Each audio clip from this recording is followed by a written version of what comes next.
It's really wonderful to connect with you, Miss Gloria Gaynor. Thank you. Thank you. It's a great pleasure for me. Yeah, congratulations on everything, just everything. I found this documentary extremely captivating, moving, deep, real and raw, and just lovely. And it was great to see your journey and hear your thoughts as you move through recording testimony and all that. And congratulations on the Grammy for that as Thank you. well. Thank you. Absolutely. So let's dive in. I love stories that find people reinventing themselves in real life and also on screen in stories that we see. But I'm curious if you can comment on a few things that you felt really got you through your toughest times.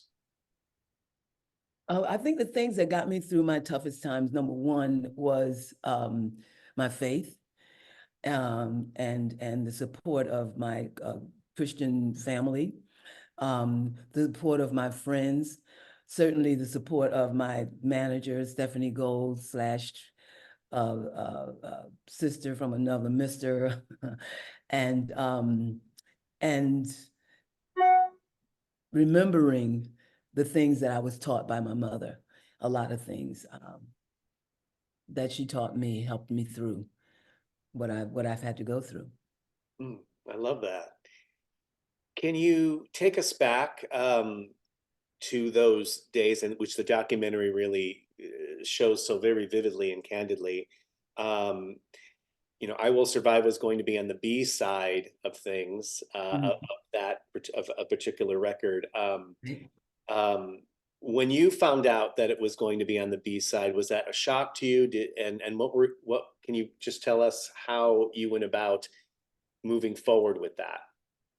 Well, I didn't know what was going to be on the B side. The record company president had asked me to record one particular song, and I asked what was going to be on the B side, and the producer said they didn't know. They asked me what kind of songs do I like, what kind of lyrics or whatever, and I said, well, I like songs that are meaningful, that thoughtful, touch people's hearts, have good melodies, and they said, oh.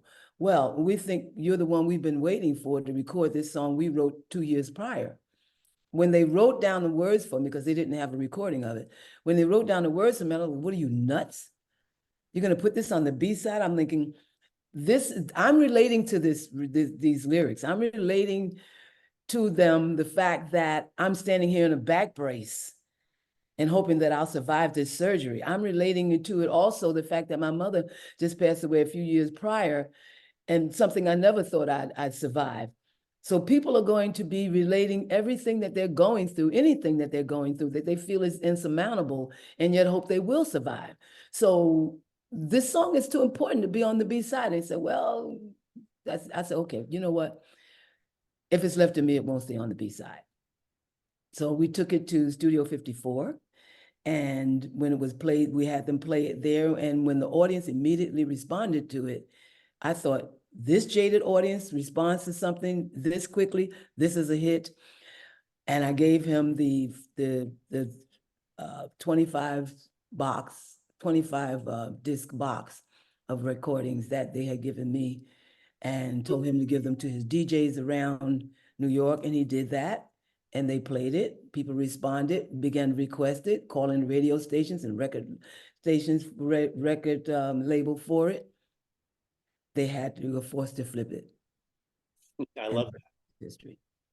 I love that. When it became really successful, how did you stay grounded in that massive success? What were some ways that you stayed grounded? Well, I think I didn't quite stay grounded.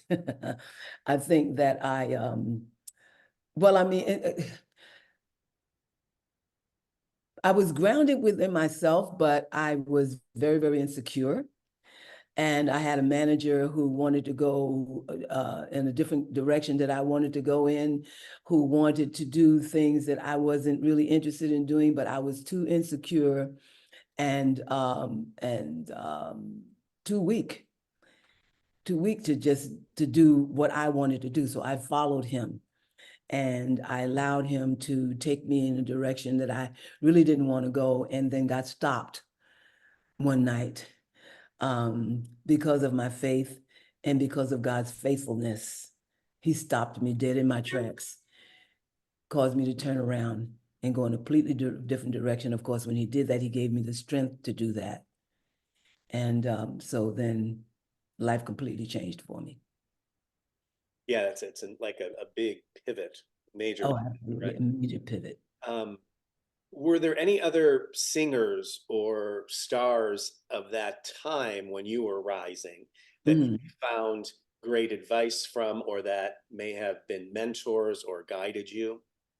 Unfortunately, they were not, because we were like ships passing in the night. We never really saw. We would see each other for a few minutes on a show. Hey, good to see you. You look great. Have a great show. And that would be the end of it.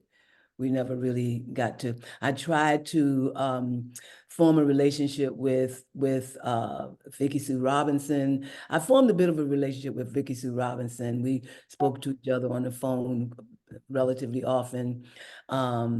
But then she passed away. And then I tried to form a relationship with Donna Summer. We were both too busy. Um, and with Denise Williams, the same thing. She's on the West Coast, I'm on the East Coast. That couldn't happen. So I did not have that from my peers. Wow, wow. Um, when the idea for the documentary came about, what were your first thoughts?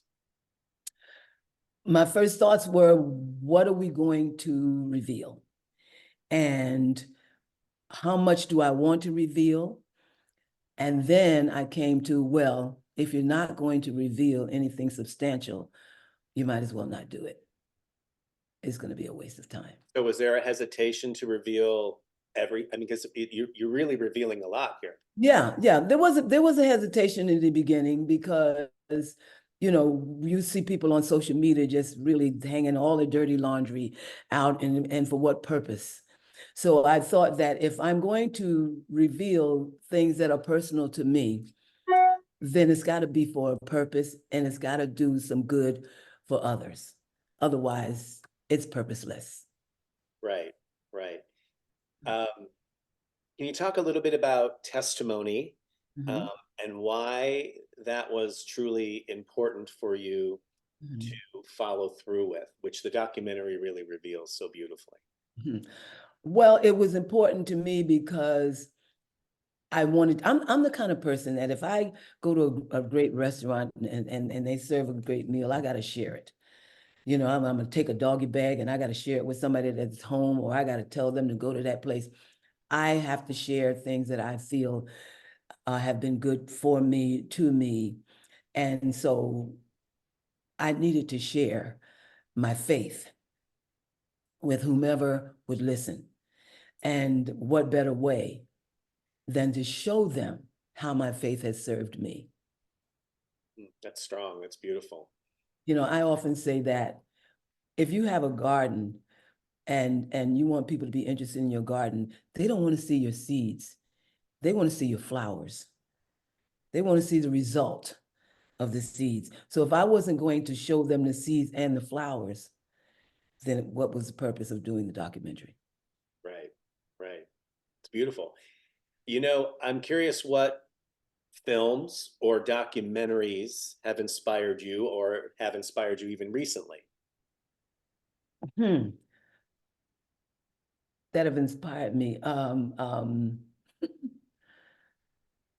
I don't know. Because I'm not good with names. So I will remember scenes, but I won't remember the names of the films that I saw. There was one film that I saw with Taraji Henson, something about her adopting a child. Well, actually, didn't adopt a child. She stole the child, but she raised him to be a man, and she made sure that she got a man in her life that he could have an example of that. That inspired me, and especially because I was raised without a father, and um, and wanted to do a foundation where I would help young estranged fathers understand how important they are in the lives of their children, whether they actually live with them or not. So that film inspired me for that reason. I love that. I love that we get this documentary. This may be the last question for you because we might be up on time and I don't want to take too much of your time. But you know, moving forward in the 2020s, um, it'd be interesting. Would you like to see a Gloria Gaynor type of feature? And if so, who would you like to see star as you? Taraji Henson. I love that. Yes, I would like to see that. That'd be great. That would be great. That would be wonderful. And what do you hope audiences take away from this documentary? That with faith in God and